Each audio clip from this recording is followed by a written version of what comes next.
nó lệ nghe cùi ta in cả là mò cả khát về đến thằng thế na anh em chỗ này à kia pon rà sùa tung xe rà sùa thấy miệt lâu lên là đào lát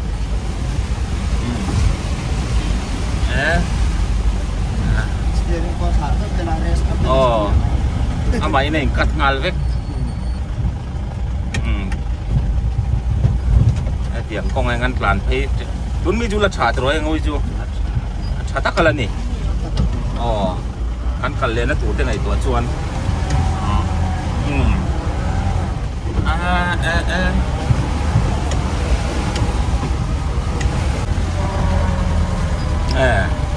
yang lain kali ni mo antal về view về gypsy po kalau mang ngat lalu em lòng chung mo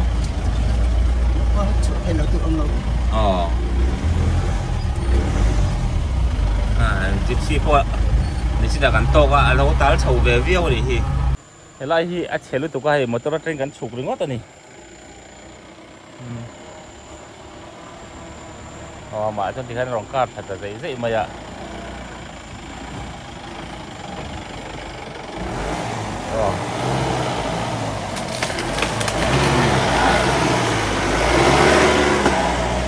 chuộc mấy lon khăn khăn thì mấy lon chuộc lâu chi này lâu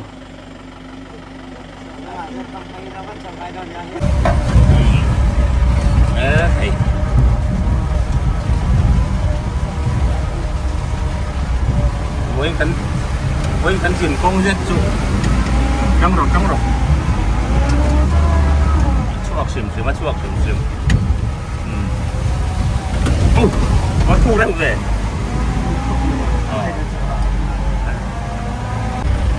đây tụi thung nar lắm bằng cắn pan me cả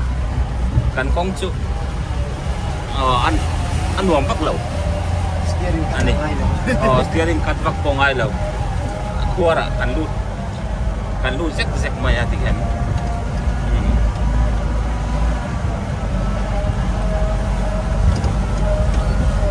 thế lấy cho abang ul cabe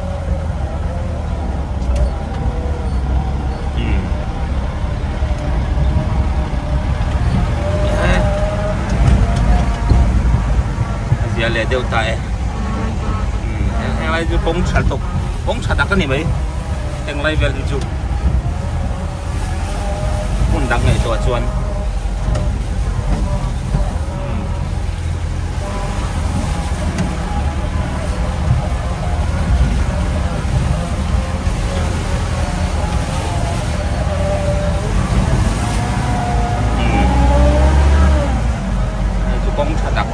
mấy những hàng lại thì cái chỗ mò hàng lại phê thì muốn đắng ngày tuổi xuân ta bôi lạc thì thế là cái hiện cái là quát sầu ui khu kìa quát sầu đét đúng mày eo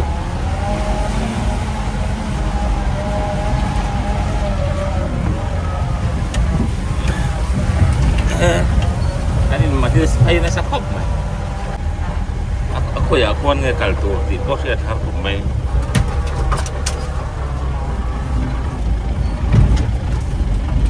yo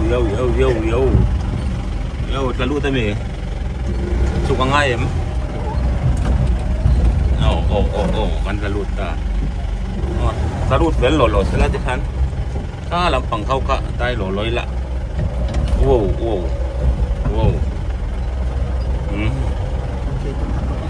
lâu cắt chuộc đây rồi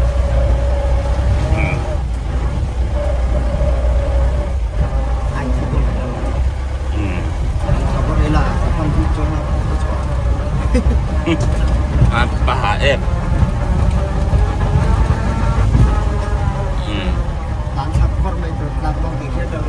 iya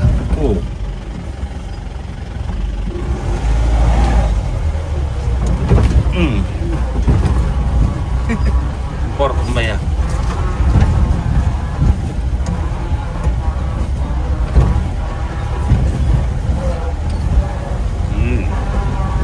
yang lain pong catat kan jadi ngot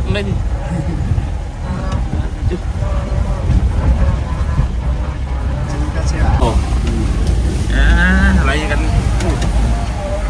เอวไปโดนเนี่ย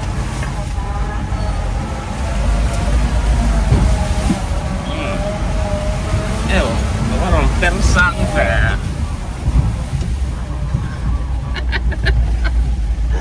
ดูกันดีตะกี้จะเขียนไปเนี่ยครับก็ไม่กลับไม่เอาไปเดี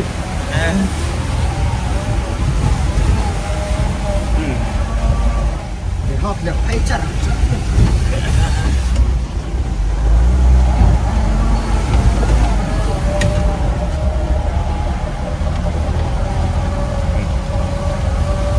เอาว่ารับภาพเดียวเอ็ม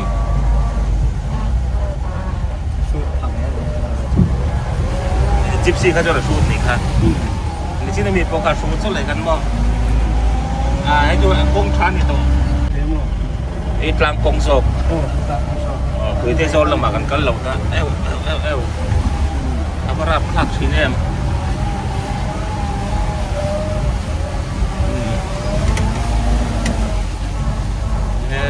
thầy từ thung ta công rất rộng con này lấy con cho bắt cục về lẻ đều lụt lẻ phúc JCB này nó dìm lâu chuan ăn về theo tôi nghĩ to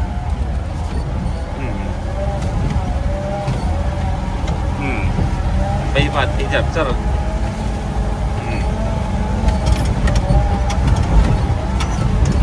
khẩn thiếm về lần đấy rồi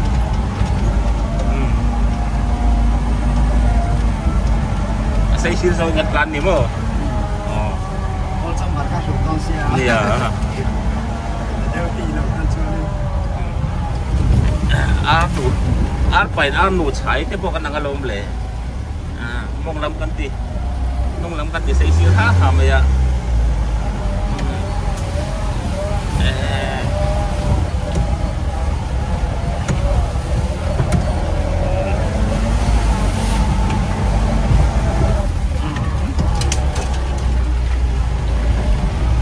Lạc về xuống công cái chiến đi, con mà đều thôi đi. Mà xem chắc thì hình. Con mặt ra lại bù trốn tổ đôn đâu. Con mặt ra lại bù trốn tổ đôn đâu à? Chắc được đâu.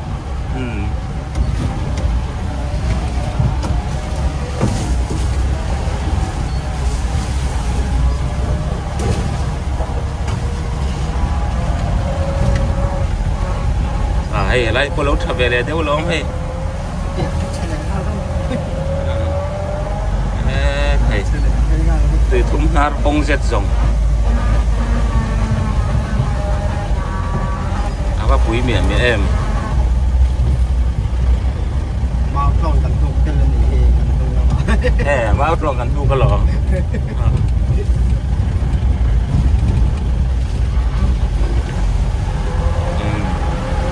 tỷ về đôn đấy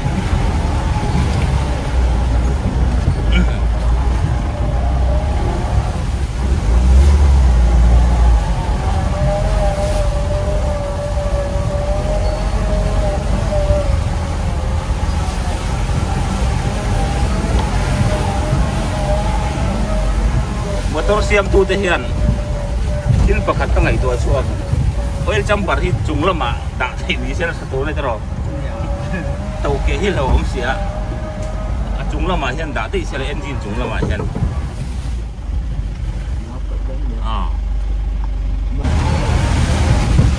chúng ta là mong muốn có cho công an gì à PCC phải không cái tôi PCC phải về bắt sẽ lại cái gì đâu thủ thịt nha bắt là chúng không mai đâu anh ấy thằng không muốn cho anh thấy sẽ làm anh tập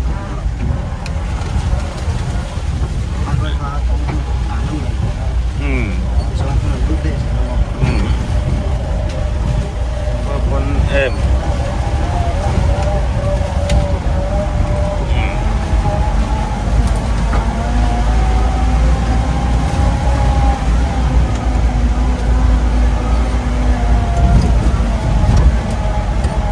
là gypsy thì là tôi thung nó mi mình lên đi lên chúng ta forest cái lên tập nữa thì về ra chắc cái gì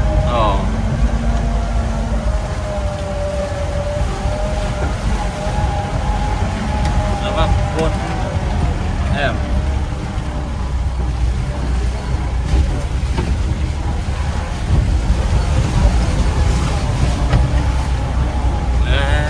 like the zoo.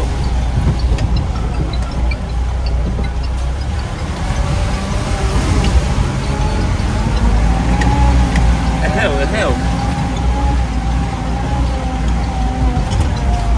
Đâu nghe?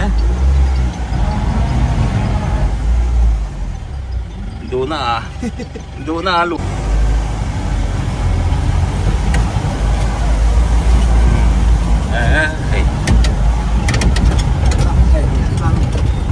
Kan kelan cuok thei emang semua.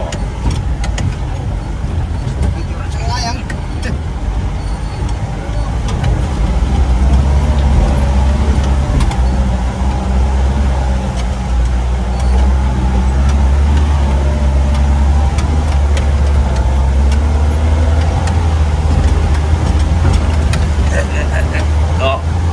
cuok dah sampai. Apa kui chin về. Thì anh tùy thum na cho cái lại kia nè ngô ca ra kia anh ôm à in cái con lần dễ dễ khi một cái một chút cho anh cái này lang dung duy dòng hen cần khen đôn hải đôn đi tại cái hàng qua là ngã cần tiếng lắm bằng xir lang sầu kia nè anh khom đó anh có lúa háo đặc nghề húp mấy này hết tiền bông đều vét kia nè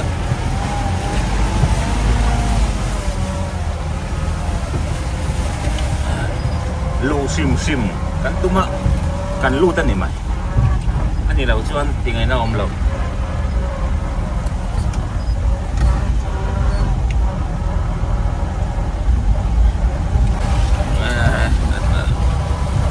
an cho la gì so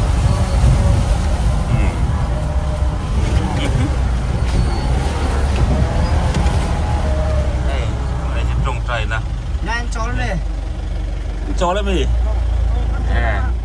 kan main transfer ni mo apui deh mai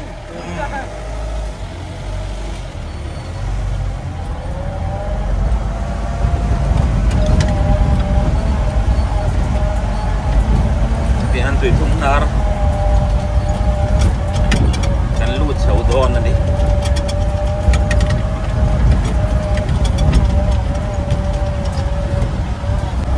nar kan theng chau don aniวัตถุแบบโอ้การเทงไงโม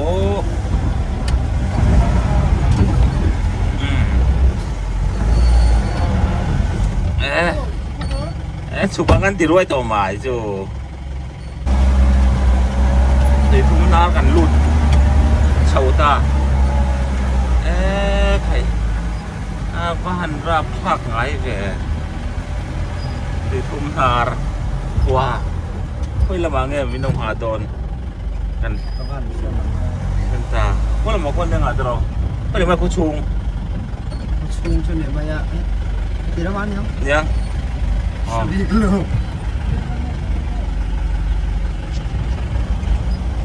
tôi thúc na ra gần sen ta thầy anh còn làm tí bắt đầu về lại ra các cái xiềng nó đi vào cái làm công hiện là nghề của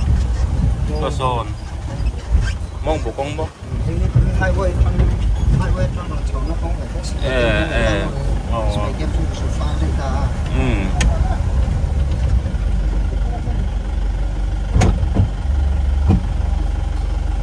chụp đón đi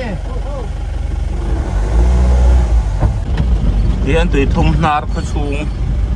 anh phản thấy mê cả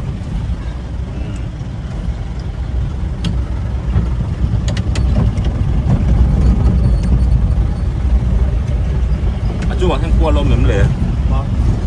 chung khi qua một in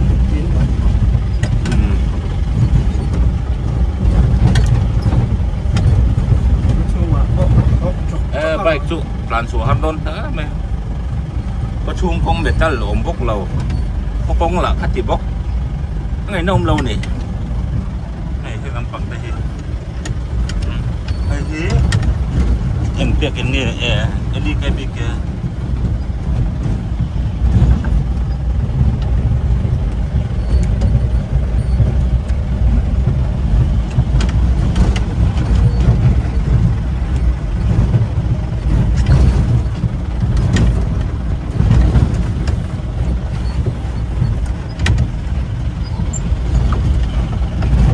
ชุดฉีดมันตัดตะล้นล้อมดิ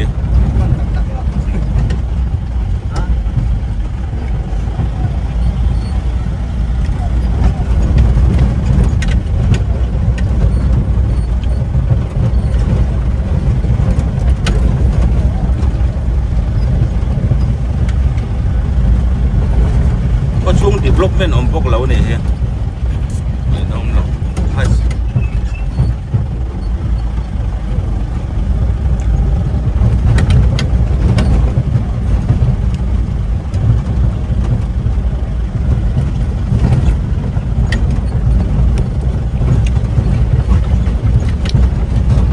โซนนี้ตัวนี้เปลี่ยนตรอเวลาเห็นไหมตามมีจอดตามมั้ง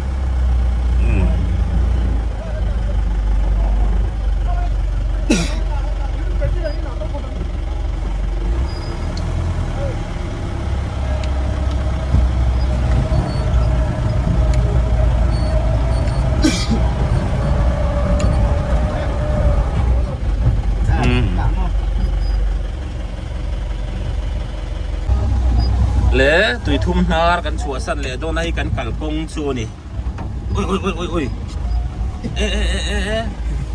กันพลูแล้วเว้ยอันพลูตบไปยังตีแต่พอเราโอมันดีกงอาเฮียนอาราบท่ากันนี่อาบักสวยตัวกันใช่เรากันละไหนเดี๋ยวไงไอ้ที่อันกัลกงอันนี้กัลน้ำมีโปนี่เฮียนหลังเรามาแล้วโอ้ให้ควาเด็กดุไม่มองสุกง่ายหลงบ่ง่ายก็แอบเราเป็นหลักยังไงอันตัวเราตัวง่ายประเทศซาระ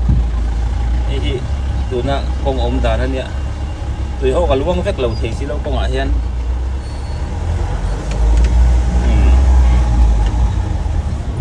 ดำแต่อินมังชาที่ดีตุยทุ่มนาริมดำเต็นมินมังชานี่คงดังทัศน์กันละมากันละเจ้ากันละตวนไปแล้วก็ที่คานเอ็มโคนี่เสียดูทอกเตียง